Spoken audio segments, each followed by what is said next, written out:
I'm going to talk some math today and money. I have the incredible CFO of 1-800-Accountant, Gary Milkwick. Welcome to the Playbook. Thanks for having me. Great to be here. Amazing. I love it. It's amazing that there's still people that have new business in accounting. You know, the evolution of technology obviously has its impact, but talk about something just like death that's always there. Yeah. You know, taxes are always there. Balance sheets are always there. P&Ls are always there. And you would think that there would be no business in accountancy that isn't covered by some software or some conglomerate or roll up in the CPA space or accounting or bookkeeping space. Right. What is it about 1-800-Accountant that creates a new opportunity and better value, served better, and served to the many? Yeah. So, like you said, it was not easy coming up with a new twist on accounting. Because, I mean, we started many years ago. There's a lot of people trying to do the remote model now. So that's what we wanted to do. We wanted to take world-class service. Me and the founders, we worked at PricewaterhouseCoopers. So we were used to providing services, massive corporations, which, providing some value. But we wanted to provide that same service to brand new business owners. So it was, how do we do it at scale? How do we do, my dad owns an accounting firm, or he just sold it recently, but in the big roll up going on, right? Yeah, that's right. That's right.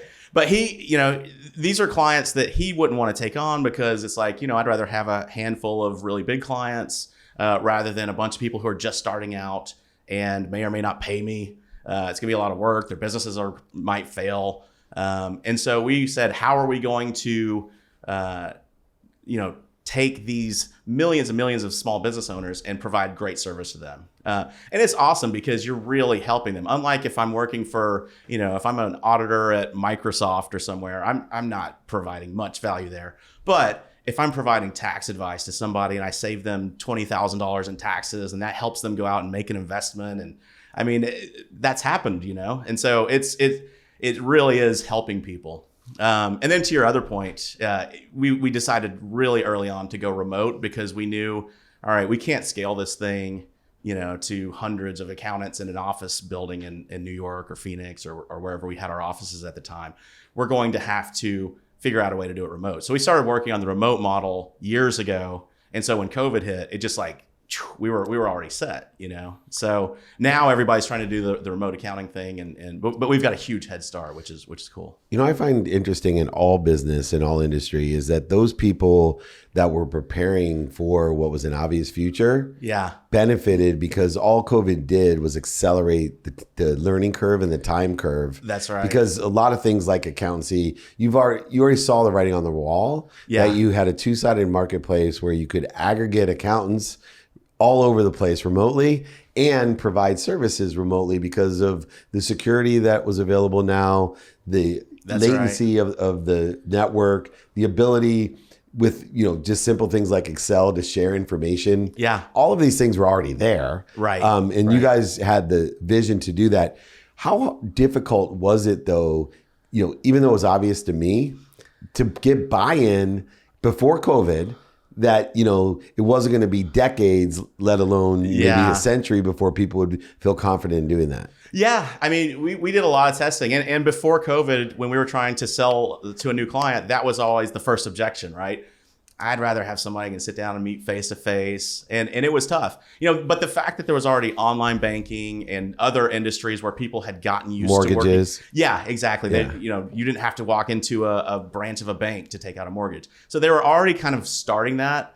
I think accounting was even a little bit tougher for some people to move towards, doing completely remotely. I mean, we haven't met 98% of our clients in person, and we have, hundreds of thousands of clients. So, it did take a while, but, now we never get that objection ever. No one ever says, oh, I'd rather meet my accountant in person, and our response was, why would you rather go and sit in an office and wait? And, we can work at your schedule if it's remote.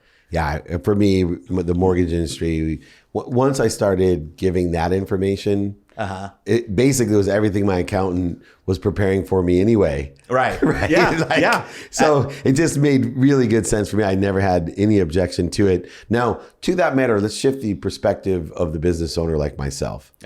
I am still amazed today of how screwed up my accountant is and my accounting. Right. And part of it's because I'm still using a traditional model instead of the collaborative model where 1-800-ACCOUNTANT not only has people helping you, but they're collaborating because something comes with mass business, better enlightenment and awareness, and it's shared through your system. So as people are seeing different things, it's like, oh, well, we got 10,000 companies like yours, Dave. Unlike my local guy, or, I have an accountant, I have a CPA, I have a tax attorney, but I have an accountant, a day-to-day kind of bookkeeping accountant. Right. And bad data in, bad data out, you facilitate all the different levels, but you aggregate such situational knowledge that my guy would have to live 100 lifetimes to know what you guys know. Yeah. Well, and that's the other thing we did. So we try to leverage technology as much as possible. We've been working on our platform for a decade now, so that thing, I remember the first time we got rid of emails because we said, okay, clients, you can't send us emails with social security numbers and stuff. Like our accountants weren't saying that stuff out, but as much as we would tell clients, hey, you can't email us stuff. You don't email me a W-2. If somebody gets that, your identity's stolen. Right. So we eliminated emails and clients only send stuff through our portal now. So there were things like that people had to get used to. But once they did, they're like, okay, I see the value. And so as we added more and more technology, we can keep our prices down despite the fact that costs are going up. I think most accounting firms have probably raised their prices quite a bit in the past few years. We have not, So it's continuing to leverage technology so that one accountant can, do the talking to the client, explaining and helping. But the services, much of it's done by robots. That's what robots are coming to take over. No, the robots aren't coming to take over because you're always going to want to talk to somebody. The robot's not going to be able to explain to you, how things work or different strategies and really fully do that. Maybe in 50 years, but for now, the human helps interpret what's going on in the background. Yeah, and also the human can ask for help. That's right. Right. And you have a lot more people to ask for help from when there may be a question or a circumstance that individual had never seen before, to instantaneously have an aggregate of knowledge, not just technology knowledge, which you guys have, a database of, I'm sure, enormous questions and answers that are updated daily. So you have real-time changes that occur as well, which is part of the problem with the traditional CPA is, they take their continuing education course, but they don't have access to the up-to-date information that you do. What are some of the common mistakes? Since you have so many clients, what are some of the common mistakes of small to mid-sized businesses that you see that really cost a lot of money that gives a strong ROI to 1-800-ACCOUNTANT? The biggest mistakes are that people do things after the fact, like when it's too late. They'll come to us and say, they'll come to us in January and say, oh man, I just finally took a look at my financial situation. I made a lot of money last year. What can I do to... It's like, there's a couple things we can do after the end of the year, but we should have been talking earlier. When we were reaching out to you to set an appointment to talk, that's when we should have talked. So it's proactive planning throughout the year. I think that's really And what kind of services do you guys have for that kind of preparation side of it? Because, for example, we went down to our accountant, at the end of the year for next year. Right. And I have to admit, I felt like the conversation was inadequate. Yeah. Right. It was like, well, I'll check this out. Or I'll check. It's almost April now, and I still haven't heard back. Yeah. And I met in December. Right. Yeah. I mean, you want to have regular meetings with your accountant. We try to talk to our clients at least quarterly. Now, obviously, if they don't want to meet quarterly, they don't have to. But with our consulting service, it's quarterly. We want to talk to you to make sure we understand. And it's kind of a check to the clients, like, look, we're here, come use us, And what different services do you provide now, and kind of what's the pricing model? Is it traditional, or are there different variances like a SaaS model? Yeah, it's a mixture of both.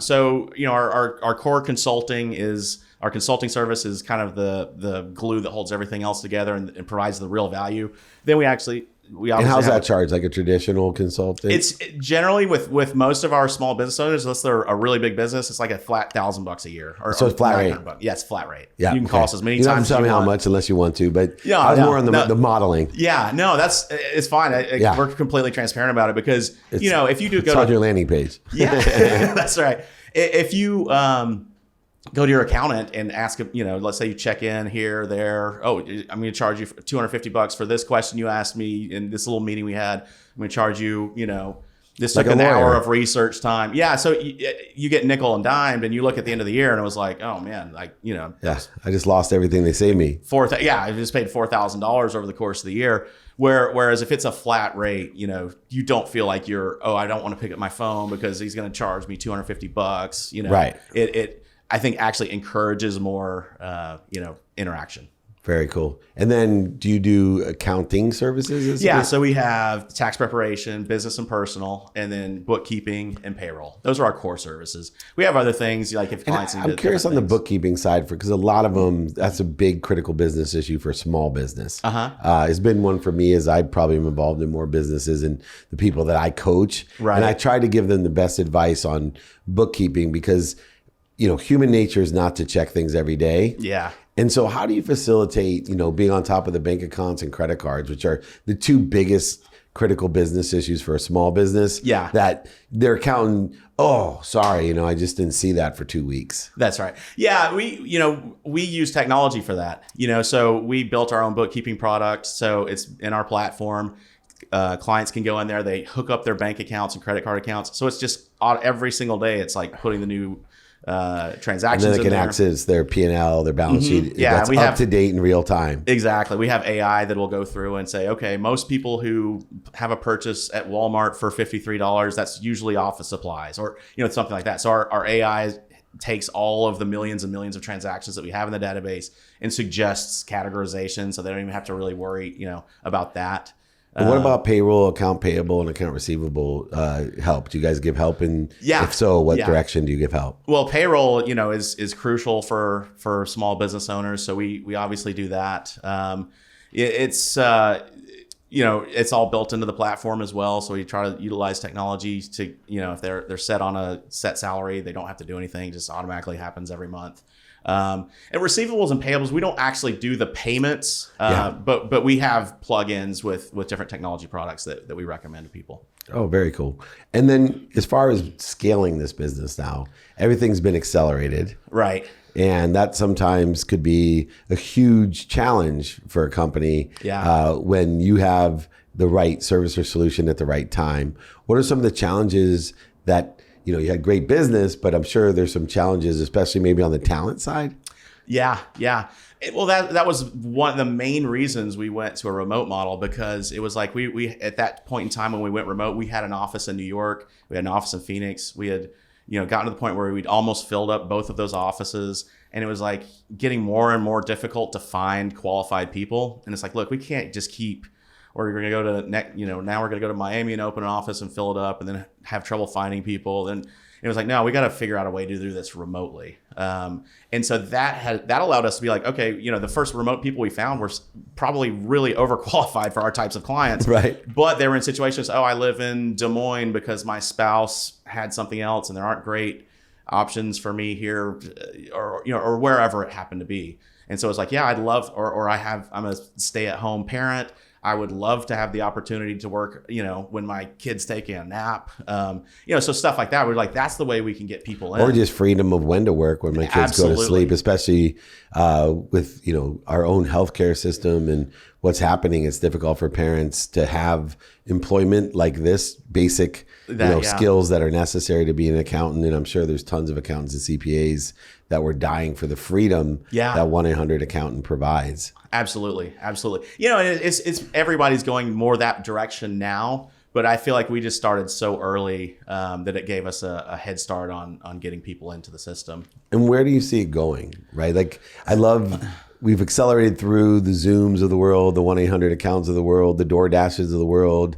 We also have seen as companies like Uber have hit chasm. Yeah. And where, the marketplace itself, especially in America, always loves to complicate things by either providing obstruction, speed bumps, or competition. Where do you see in the future for 1-800-ACCOUNTANT? Yeah, I mean, our goal is to get in front of every single small business incorporated now. And how many do you know in America? There's millions. There's more than ever. Yeah, I mean, anytime, in 2008 when the real estate crashed and we had the financial meltdown. Don't remind me. Yeah, me neither. I had a personal financial meltdown. Yeah. I think people think my name's Meltzer because of that meltdown. I got Meltzered.